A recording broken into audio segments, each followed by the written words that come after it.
"Stay behind me!" Conglorch growled at the old Raphaelite, as she attempted to step past him in a hurry after the unexplained phenomenon had dissipated. The woman flinched and seemed startled by his aggressive tone, but only for a moment. In fact, she barely even slowed down from the brief second of shock, taking just a single smaller step before she already shook her four-horned head and picked up her pace again. "We have to see if we can help," she asserted in a serious tone, with a determined look on her face. Clearly she was referring to the shriek of pain that was so clearly coming from Admiral Krieger's voice earlier. Keeping her pace steady, she pushed herself right past the Tenashasite, basically daring him to try and stop her. What the old lady probably hadn't quite expected was that Conglorch then indeed reached out to her arm, grabbing on tight to the spindly appendage with his large hand, holding it like a vice, while one of the maulers at the end of his front legs impatiently scratched over the floor. Moore's eyes widened as she felt the pressure on her arm. When it came to pure size, the Raphaelite and Tenashasite were relatively evenly matched, at least far more evenly than many other intergalactic matchups would have been. However, that by no means meant that the old lady could compete in any way when it came to raw strength, leaving her relatively helpless in the enormous predator's grasp, while Conglorch's eyes scanned around the room in an agitated manner. "Don't be stupid," he ordered her, as his grasp remained firm. He had no idea if it was strong enough to actually hurt the old woman or not, but at that moment, he also didn't really care. He could better explain hurting her arm than allowing her to charge right to her death. "The Admiral can handle herself 1,000 times better than you can. And besides," he growled, and briefly looked down at his free hand, once again inspecting the end of his claw that had been so cleanly and immediately burned off by whatever that strange haze had been earlier. He had felt that jolt through his entire body, even as he had just very slightly touched it. This couldn't have been some coincidence or freak accident. No. "This is probably a deliberate attack, and that explosion earlier will be combatants coming in to finish the job. And the first place they'll try to go is right where the important targets are. We'll be playing right into their hands if we join them as well." Moore had listened to him with her eyes still wide, while she pulled the arm in his grasp in a defensive cradling position, as far as he had allowed that at least. Her expression turned thoughtful and unsure for a moment, as what he said sank in, and for a second Conglorch was relieved that her usual, quite easily frightened nature seemed to come back into play here. However, then it was his own eyes turned to widen, as the old lady's eyes suddenly narrowed. She then inhaled deeply right before gritting her teeth and giving him a defiant stare as she then attempted to yank her arm free with all of her strength. It wasn't actually enough to tear her arm free from him in theory. However, with the way that he felt her skin and flesh shift under his fingers, he had to assume that they were not even a moment away from going from potentially hurting her to actually injuring her. And as his brain got confronted with that split-second decision, his hand let go of her all on its own. She instantly lifted that arm to her chest and rubbed the spot he had been holding onto carefully with her other clawed hand. But she had achieved what she wanted. "Playing right into their hand or not, I doubt even Admiral Krieger would be ready to properly defend herself after whatever caused a woman like her to release such a deathly shriek." Moore then asserted herself again, her tone of voice now even more serious while she glared at Conglorch in a way that he expected was usually reserved for only the worst misbehavior of her children. Then, she shook her head firmly once again and stopped cradling her arm as she closed both of her hands into fists, swinging her arms along almost aggressively with each step she took as she picked up her pace once again. "And besides, if they are looking to finish this off as you say, then how is separating a good idea? The old and injured always fall prey first, especially so if they are isolated." Conglorch bellowed to himself in annoyance as he started to turn on the spot to follow her, though admittedly he was glad that she at least had some logic to her actions, instead of acting purely on empathy. It was likely not just what her brain, but also what her instinct told her. And, well, Tenashasites had never truly been prey. While being hunted, perhaps it was a good idea to listen to the voices of the plateless for once.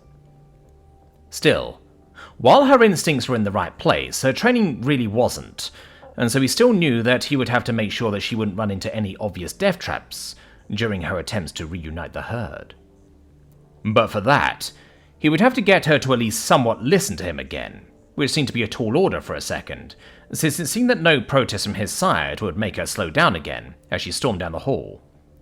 In fact, Konglok suspected for a moment that she wasn't planning to slow down for anything here. However, that only lasted until she went around the next corner. The look in her eyes immediately shifted a bit, as her gaze fell upon what waited around the curve. However, her steps only slowed down much later, as it seemed to take her brain a few seconds to fully comprehend just what it was looking at there. On the ground, there was a visible mark that seemingly indicated how far the strange haze had actually reached into this hall. That, however, wasn't what made Moore finally stop in her tracks, and caused her eyes to go wide and water near immediately, as she covered her face with her hands in abject horror. And although his reaction was far more subdued, Konglok also heavily grimaced, as his chest inadvertently released a slightly queasy bellow at the scene before him, his eyes darting from one hint to the next as he put together the clues of what had occurred. Judging by the curvature of the marks as well as the outcome, it seemed that the strange phenomenon from earlier had pushed its way into this hall by spreading outwards from the left-hand wall of the corridor. From there, it seemed to have collided with a group of soldiers, both Khoivari and human, who seemed to have hurried in the same direction that he and Moore were going now. Spreading out from their left, the strange energy then hit the hurrying soldiers before any of them could have reacted to it, and... The gazes of two of his eyes just briefly glided along the soldiers before he pulled them away again, quickly noticing that there was no information he could glean from the gruesome scene that would be worth subjecting himself to looking at it for longer than necessary. Some of the bodies, presumably the ones that had stood most to the left, had been completely bisected, leaving a picture of charred flesh and bone running right down their middle, as one entire half of their body had been disintegrated without leaving a trace behind. The Khoivari's ivory-armored exterior seemed to have offered no more resistance to the expanding energy than the human's dense but soft muscle did, which wasn't all too surprising considering what that same energy had done to Konglok's claw. The still remaining heavily charred halves of the poor souls who had found their end this way remained by no means untouched just because they had survived the burning, as most of them seemed to have been smashed against the wall with great force after the energy had stopped pushing them in front of it when its expansion ceased, leaving splotches of dark blood smeared against and soaked into the thin fabric, covering the entire interior of this place, where the crumpled remains of the late soldiers lay before them. The extant halves of their heads cracked open, and limbs sticking out in odd, unnatural angles. One of the Khoivari even appeared to have hit the wall so hard that all of their insides had been squeezed out of their bisected mortal shell, leaving the ivory armor's insides empty except for a thin tinting in red, while anything that had once given it life had collected in a puddle of chunky, vaguely red sludge right next to it. And still, it seemed that those who found their end this way were probably the lucky ones, as they had most certainly been dead long before they could have realized what was truly happening to them. Meanwhile, those who had stood further to the right and hadn't been faced with the full force of the expanding energy, but only the very tail end of it, seemed to not have enjoyed that same mercy. Parts of their bodies were still burned off, but not nearly enough to kill them on its own. What seemed to have done it was the following impact with the wall also breaking what was left of their bodies. However, the bloody marks of clawing fingers, struggling legs or arms trying to reach for anything they saw, told of very brief but unimaginably excruciating throes before death had finally come to them, just belated enough to make them suffer. Just during his brief scan over the corpses, one of Konglok's eyes had especially stuck to the body of one particular human.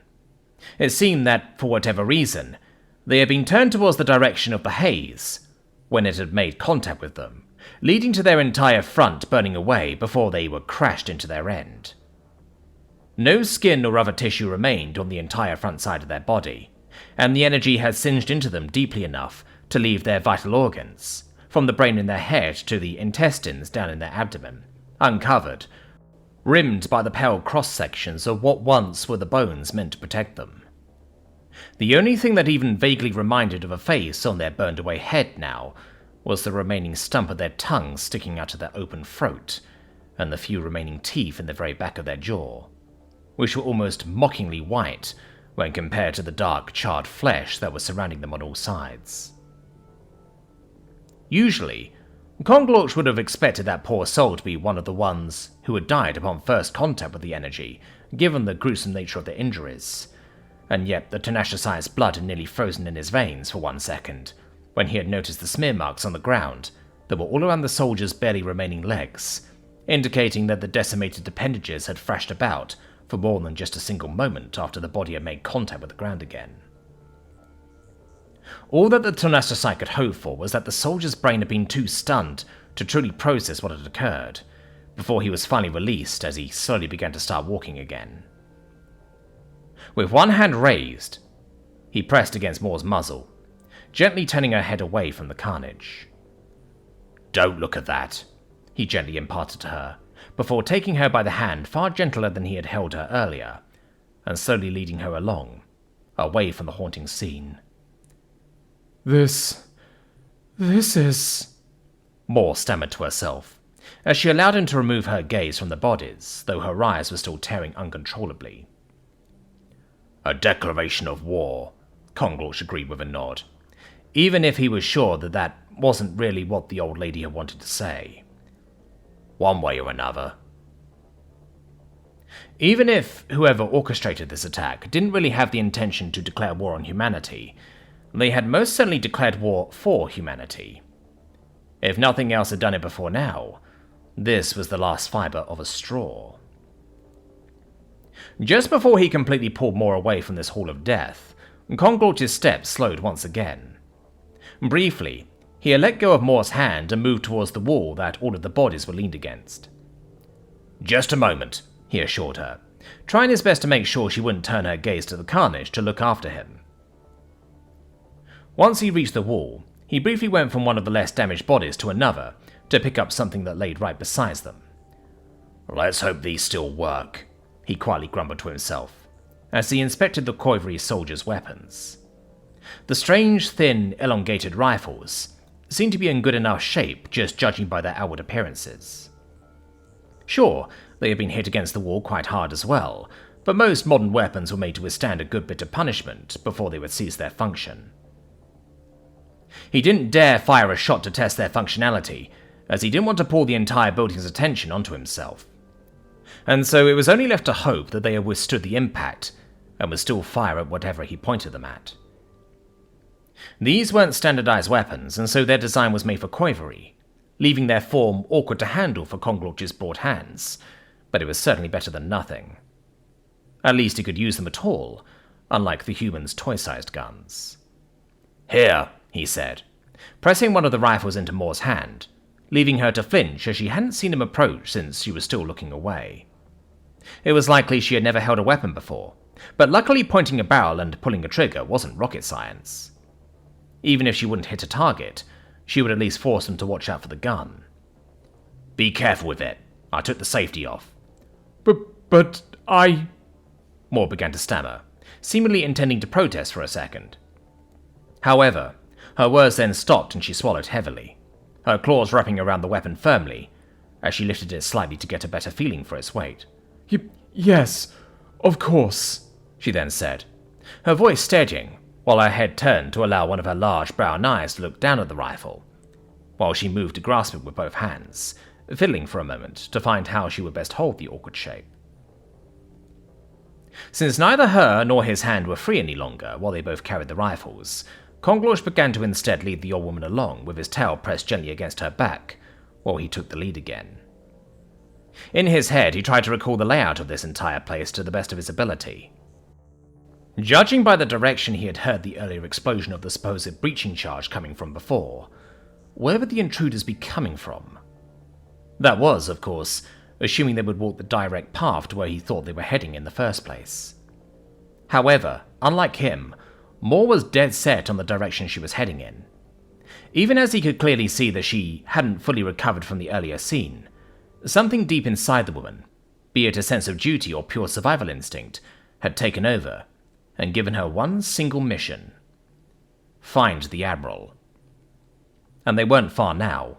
Just 2 more hallways, 2 more turns, and they would be there.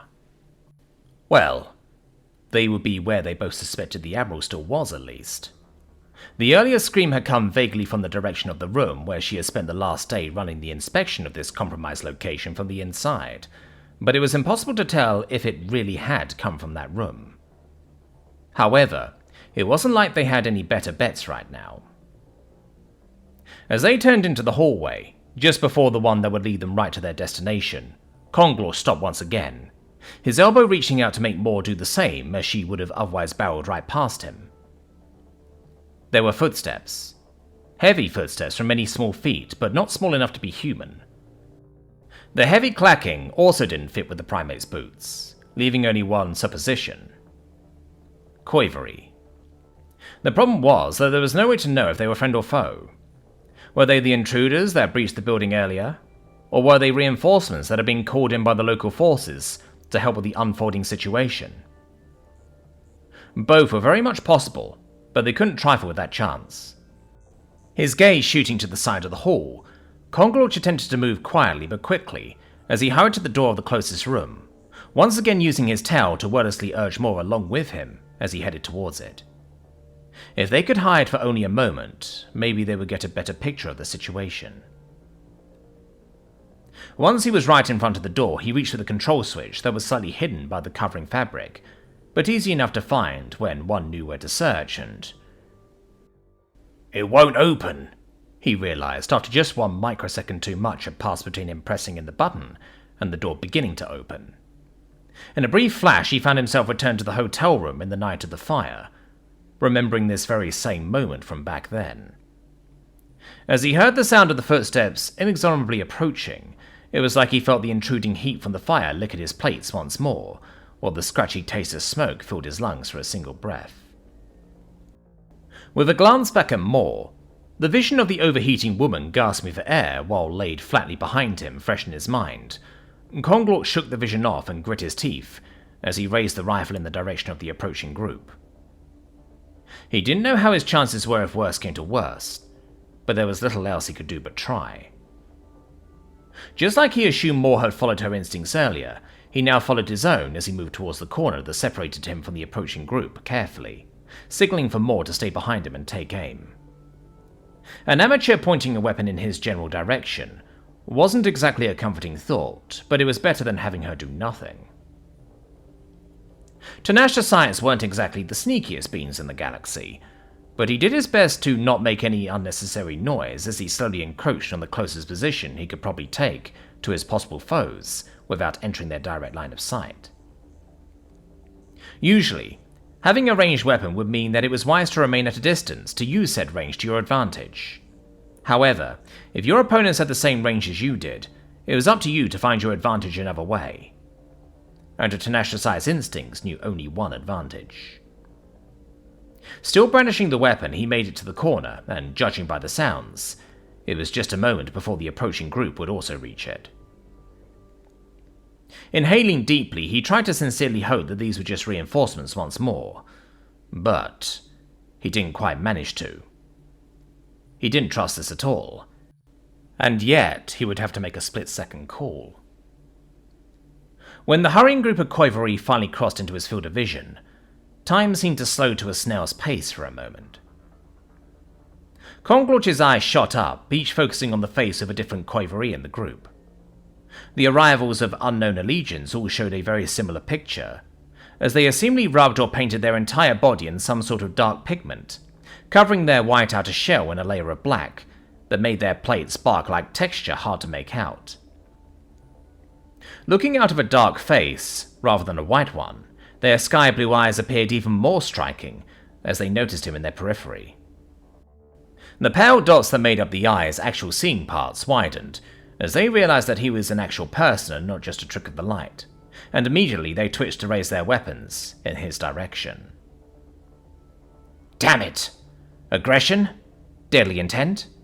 Or a reflexive action by a soldier being momentarily startled? It was impossible to tell, and yet he had to decide before it was too late. What would it be? Self-preservation at the possible cost of innocence? Or preservation of others at the possible expense of himself? What would he decide? Time moved on around him, seemingly still running in slow motion as the quiver of his eyes slowly changed from wide surprise to narrow intent, as they raised their weapons further with their posture hardening into a solid stance. Until there was the brief hint of something flying through Conglorch's vision. More the idea of a form than something he actually saw, as it had been there and gone before it had really been perceived. However, its impact on the scene was still palpable, as the Quavery that had passed right through was pulled along in its trajectory, their body tilting on its current axis from the momentum for a few fractions of a moment, before Conglorch's brain finally realized that the former contents of their head had now left their body in the same direction that the earlier shadowy movement had passed into. Time suddenly snapped back to its full speed all at once, when the cracking sound of a loud explosion finally reached their ears. The Quavery's darkly painted head exploded into a caved-in mess of ivory shrapnel and a misty gore so violently that their entire body was ripped along with the motion, throwing it to the ground where it bounced and then crumpled limp as a rag doll. Seeming to entirely forget Conglorch's close presence for the sudden attack, the armed group collectively snapped into action, bringing their weapons around in the direction where what they now finally realized had to have been a shot came from. With one down, there were a total of 5 of the ivory people left when they turned their weapons to the threat. The blink of an eye later, they were only 4, as one more had his head obliterated by a shot that ripped through it with enough force to throw their body to the ground, as if a car had crashed into it. Friend? Foe? Conglorch still wasn't sure, but he was sure of one thing. Although the difference seemed minuscule, it was noticeable, even at this short range, and that bullet had hit his target long before the weapon fire had been heard. He knew one kind of weapon that behaved exactly like that, and at that moment, that was more than enough for his instincts. While the 4 intruders still raised their weapons towards their attacker, seemingly having not even noticed yet that one more of them had gone down, Conglorch's body acted on its own. Proving that the looted weapon did indeed still work, he pulled the trigger of the already aimed rifle. The shot was far less elegant than those of his presumed ally, but it still more than sufficed as the fire projectile hit its target's center of mass, breaking through their hard exterior without problem and causing blood to spill out of the ensuing cracks in fine sprinkles, as it was forced out from the pressure inside the shell so suddenly increasing. Still, there were 3 of them left, still more than they would have a chance to deal with if they were allowed to get their bearings and react now.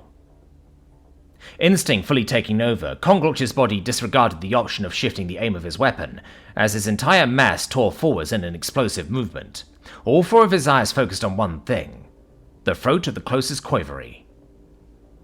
Crossing the distance with a brief but lethal speed that was given to him by nature for this very purpose, his jaws were suddenly upon the Deathworlder, and a metallic taste filled his mouth as he felt his teeth grind against their protective plates as he crunched down, completely breaking through a split second later. A hoarse, suffocated gurgle of a strum emerged from the dying Offworlder's hidden mouth as blood splattered out from underneath the plate covering their face.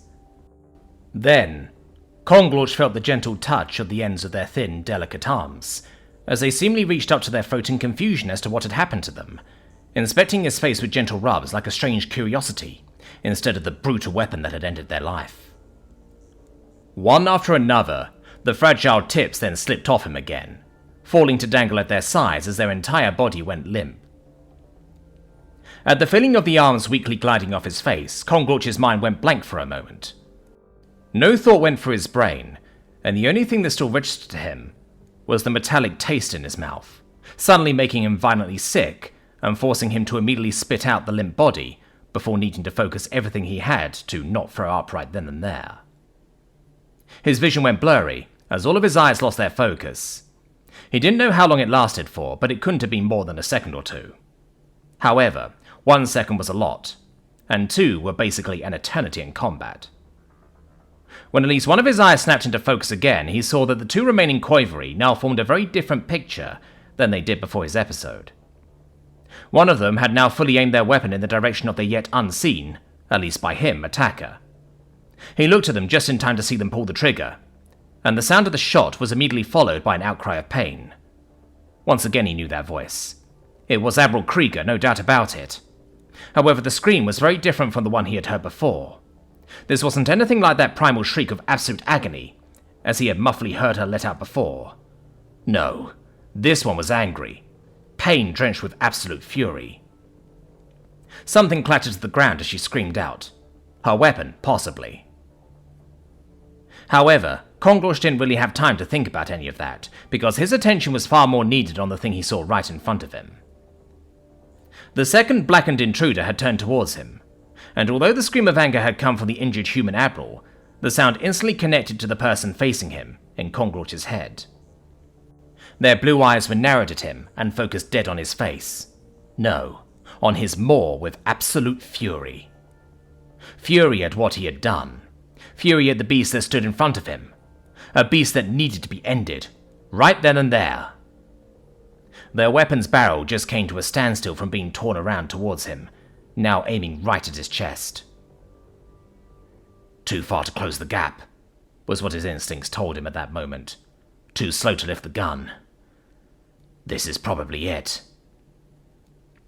Despite everything that had happened, despite his twin hearts hammering in his chest, despite still feeling sick to his stomach, despite death staring him in the face, Konglorsh suddenly felt oddly calm, as if an outside force had taken control over his body and wrapped up his cold blood in a warm embrace that filled his veins. This wasn't the first time he had been in a potentially lethal situation, not by a long shot. However, for whatever reason, this felt different. Something inside of him urged him to close his eyes. However, he resisted the urge. When death came for him, he wanted to truly look it in the eyes. And until that moment came, the coil for his eyes that were so devoured by hate that the pale dots inside of them were barely visible from the extent of their constriction, made for a pretty good substitute. The expected shot finally came, and with his opened eyes, Konglorsh could see in real time how the darkly painted chest of his executioner suddenly caved in, their endlessly focused eyes bulging out of their head as their body was thrown backwards against the wall, impacting it with a dull thud before crashing down. Seeming utterly perplexed that something outside of their target had still existed, they lowered their gaze to their cracked open chest. The cracks revealed the actual white of their plates for a moment. However, it was immediately replaced by a red colour as their life began to leave them. They stared at the wounds that had been punched into their chest, and it didn't seem like they were under any delusions that it would not be the thing to end them. Then, slowly, their gaze raised again. Once again it stared up at Konglorsh, and not even a spark of their fury had left their narrow gaze. Their arms shook like a twig in the wind as they lifted up their weapon, with the clear intent to point it at the monster before them once more. Konglorsh didn't move, as he saw the core world use all of their remaining strength in this last attempt to rid the world of this thing that they hated more than anything else at that moment. Had he wanted to, he could have easily stopped them. However, he didn't. Why not? He didn't know. With their death-defying gaze burning into his eyes, the Quavery shakily leveled the weapon at Konglorsh's chest. Then, the Tenashasai could see the light leave their eyes before they got the chance to pull the trigger. The pin-prick dots suddenly widened to almost the full size of their eyes, and their weapon fell down into their lap as their bodies slumped. Not even a second later, there was the sound of another weapon loudly clattering to the ground, followed immediately by muffled, heavy breathing. Oh goodness! More let out, in a voice that barely had any air to use, and yet it was still filled with so much terror as the mounting dread of the realization of what she had done began to take hold of her.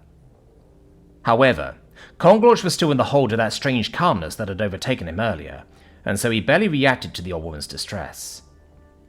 Instead, another one of his newly refocused eyes snapped over to the last remaining Quavery, who was calmly reacting to the shot they heard behind them and the collapsing of their last comrade. Before they could even really move to bring their weapon around, Konglorsh's tail whipped forwards, heavily smashing against the rifle and ripping it out of the intruder's hands. Despite that, they are still fully turned, and the dots in their eyes went wide with horror as they seemed to only now see the blood on the Tenashasai's teeth, as well as the broken bodies of their comrades around him. With their weapon removed from their grasp, the darkly painted person reacted in the only way that their panicked mind could still think of. They ran. With Conglorch's form partially blocking the way they had come from, the only path away led in the other direction. They seemed to be confident in running that way, and Conglorch could see why. Looking down their way, he could see blood on the ground right where the next corner connected this hall of the room they had all approached before the fight had broken out. Blood, and the formerly pristine white handgun of Admiral Krieger, now splattered in her own red essence. It seemed like they had really gotten her. However, as the Quavery running for dear life encroached on the corner, the dark form of the Admiral suddenly stepped out into their and Conglorch's vision. Her right arm hung limply from her body, a large chunk of it missing right below her shoulder. She had quelled the bleeding with a tourniquet made of a thin piece of dark fabric that, upon closer inspection, likely was the meager leftover of what had once been the left leg of her pants. Her left leg was entirely exposed as she limped heavily, needing to support herself by leaning onto her sword to walk at all, her healthy hand gripping the hilt so tightly that it had turned completely white. Her left leg was comparable in appearance to the poor soles that Conglorch and Moore had seen lying in the hall earlier. All the flesh in its front had been burned away, leaving the bones inside of it visible, surrounded by dark, burned flesh. It didn't bleed, and likely never had, as everything had probably been cauterized the moment that it had come into contact with the energy. Still, with the bone exposed like that, it was quite visible that her femur was very clearly broken in multiple places, and her shin also didn't fare any better. The human grit her teeth as she limped into the hall at a speed that her current condition simply could not support. With just a few rushing pushes, she was in the way of the fleeing Quavery. For a moment, the fleeing Core-Worlder seemed baffled at her decision to try and block their way. However, they very clearly decided that they would simply go right through her in not even a second, speeding up their steps even further, while drawing a large knife from a holster around their leg. However, before they could come even close to making their idea a reality, Admiral Krieger began to lean forward. With a mighty push of her healthy leg, she shoved herself off the ground, catapulting her body in her foe's direction. Then, while in midair, she ripped the sword out of its sheath, bringing her functional arm up while holding the weapon in a reverse grip, and then bringing the dark steel down onto the side of the Quavery's hip. The enhanced steel had no problem penetrating into the Core-Worlder's armored body, causing a scream of agony from the tree person as their balance was thrown off its axis, as one half of their legs could no longer support its weight, with the sword stuck into it. With another scream of rage, Krieger then ripped the sword around as soon as her good leg had made contact with the ground again, completely severing the leg from the rest of the Core-Worlder's body, leaving them to completely crash to the ground while bleeding heavily. With her breath coming in pained gasps, and her pace slowing severely, Krieger then limped right past them, not dignifying them with as much as another look as she walked right towards Conglorch. Her hazel eyes were sunken deep into her skull. However, they glared out of their sockets with a gaze that was much sharper than the sword she now used as a makeshift crutch again, which didn't work quite as well without the sheath. Swallowing heavily, she needed to take a few more gasps before she could seemingly muster the strength to speak. With her voice as firm and authoritative as it could possibly be in her current situation, she then demanded, between more gasps, "Tell me, one of you has a working communicator."